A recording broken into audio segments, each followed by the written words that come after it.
سلام سلام البنات، واش راكم؟ ان شاء الله تكونوا كامل بخير.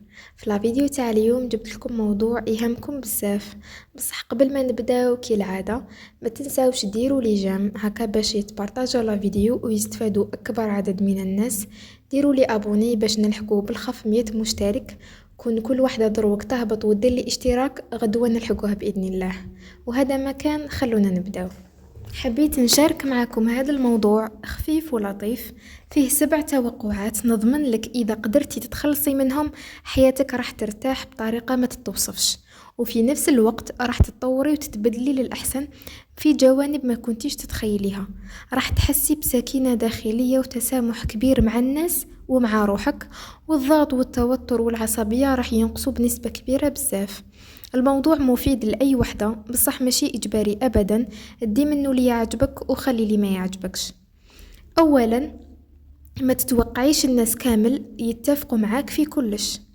إذا كنتي من الناس اللي دايما تحس روحها هي الصح والناس كامل لازم يوافقوها، راكي رايحة تعيشي إحباط كبير وتدخلي في نقاشات ما عندها حتى معنى وتتعبي أعصابك بلا فايدة. هذا الشيء راح يسبب لك تعب نفسي، مشاكل صحية، توتر، وحتى زيادة على هذا الناس راح تبعد عليك بلا ما تحسي. الحقيقة البسيطة أنه كل إنسان عنده وجهة نظر خاصة به، حتى الأطفال الدراري صغار يفكروا بطريقة مختلفة عليك.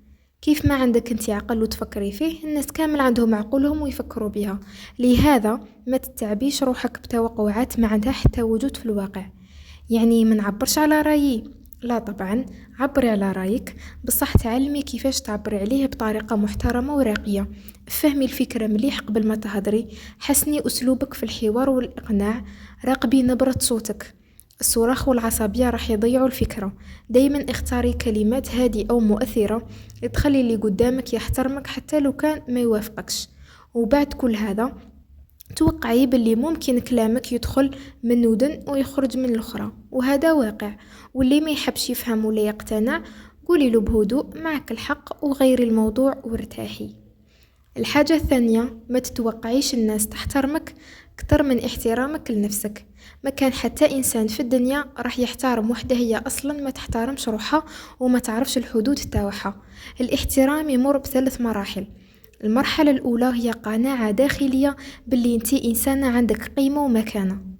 هذه القناعة راح تبان في كلامك وتصرفاتك والاختيارات تاعك، ومع الوقت الناس راح تحس باحترامك بدون ما تهدري.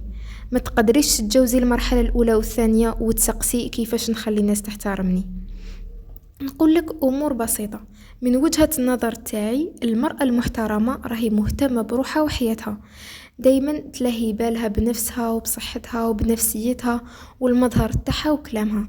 ما تتدخلش في حياة الناس وما تنقصش من غيرها ولا حتى من نفسها حتى بالمزاح. كلامها دايما موزون وراقي، ما تنشرش أسرارها، تقدر قيمة الوقت وما هيش متاحة دايما، تحسيها دايما عندها شغل وعندها حياة. هاد الأمور الناس تحسها، ما تحتاجيش تعلني عليها. قيمي روحك وشوفي امرأة محترمة هكا تشوفيها وراح تلقاي نفس الصفات فيها. الحاجة الثالثة، ما تتوقعيش الناس كامل راح يحبوك ويعجبوا بيك. هذو ثلاثة لا، هذه الحقيقة لازم نقبلوها كامل. مهما كنتي طيبة ومحترمة وصادقة من قلبك، ماشي كامل الناس راح تحبك. بالعكس، كاين ناس يكرهوك غير لأنك محترمة وطيبة، عندهم نقص وما يحبوش يشوفوا وحدة خير منهم. لهذا ما تتعبيش روحك وما تجريش ورا رضا الناس، وما تتوقعيش أنك توصلي وين ترضي الجميع حتى الأنبياء وتعرضوا للأذى. اللي ما تقتنعش بهذه الحقيقة تلقاها دايما تجري ورا الناس باش يحبوها وباه يعطوها قيمة ويهتموا بها، تحرق روحها وتستنزف المشاعر تاعها وتضيع وقتها ودراهمها، وفي الأخير راح تتصدم مرة زوج ثلاثة. من بعد لازم تفهمي الدرس. اللي يحوس على رضا الناس تستغلوه، ومن بعد يخلوه يعيش القهر ويروحوا كأنك ما كنت كامل في حياتهم. لازم تنتبهي. الحاجة الرابعة، ما تتوقعيش حقيقة الناس كما تتخيليها في بالك أبدا. ما ترسميش صورة خيالية على أي شخص، لا صورة مليحة بزاف ولا صورة خايبة بزاف. تعاملي مع الإنسان على حسب التصرفات تاعو الحقيقية وكلامه والمواقف. هذا الشيء يحتاج وقت وصبر. مثلا إذا دخلتي علاقة جديدة، خلي بالك فارغ، خلي الصفحة بيضاء، خلي الشخص هو اللي يكتبها بتصرفات تاعو، ومن بعد قرري اسكو يناسبك ولا لا. الناس ماهمش ملائكة وماهمش شياطين. ما تصنفي حتى واحد بهذا التصنيفات، بصح اللي يعاود نفس التصرف هذا هو طبعه، وما تتحوسيش له على ما تحوسيلوش على اعذار. هكذا ترتاحي وتشوفي الناس بشكل حقيقي وشفاف.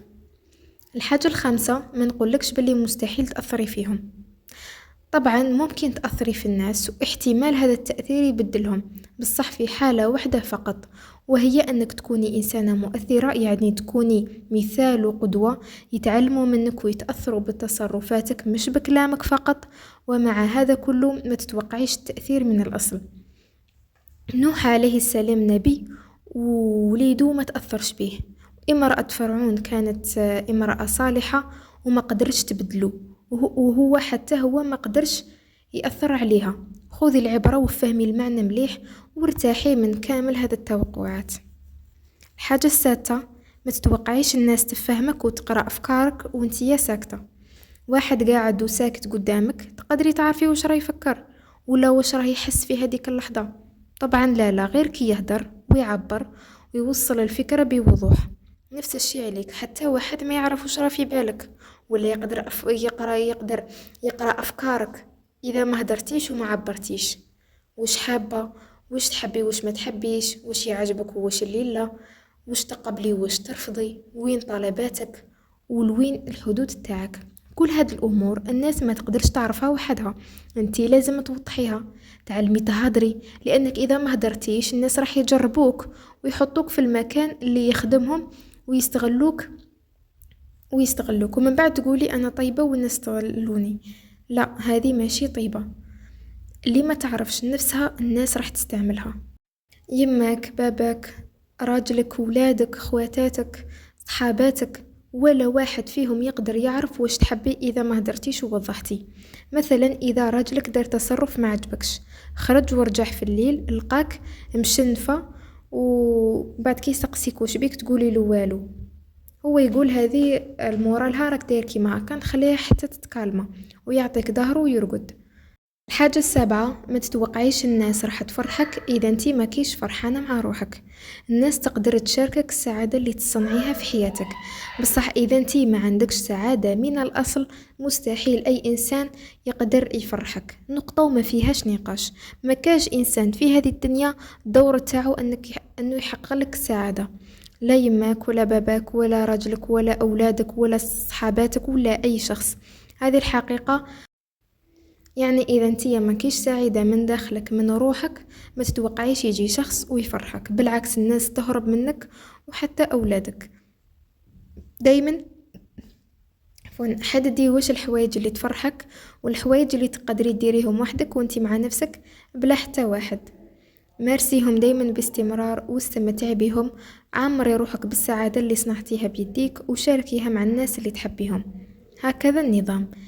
أما فكرة أنك تتعبي وتضحي وتتنازلي وتستني الناس يساعدوك مقابل هذا، راح تستناي بزاف، لأنه كل واحد مشغول بروحه.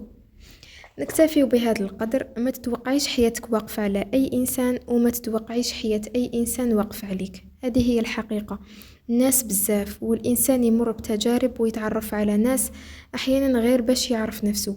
كل موقف يمر عليك راجعي حساباتك وتعلمي وطوري روحك، هكذا يزيد النضج تاعك العاطفي والاجتماعي، وتقدري تحسنيه جودة حياتك وعلاقاتك الحالية والمستقبلية بلا توقعات ما عندها حتى أساس في الواقع. وقتها راح تعرفي واش تحبي من الناس وواش الناس يحبوا منك. هذا كان لا فيديو تاع اليوم. إذا استفدتوا وعجبكم يلو كان غير شوية ما تنسونيش بالجام حبيباتي هكا باش يتبارطاجا لا فيديو ويستفادوا أكبر عدد من الناس. ديروا لي أبوني باش نلحق بالخف 100 مشترك. وهذا ما كان، تلاقاو في فيديو جديد إن شاء الله. تبقوا على خير.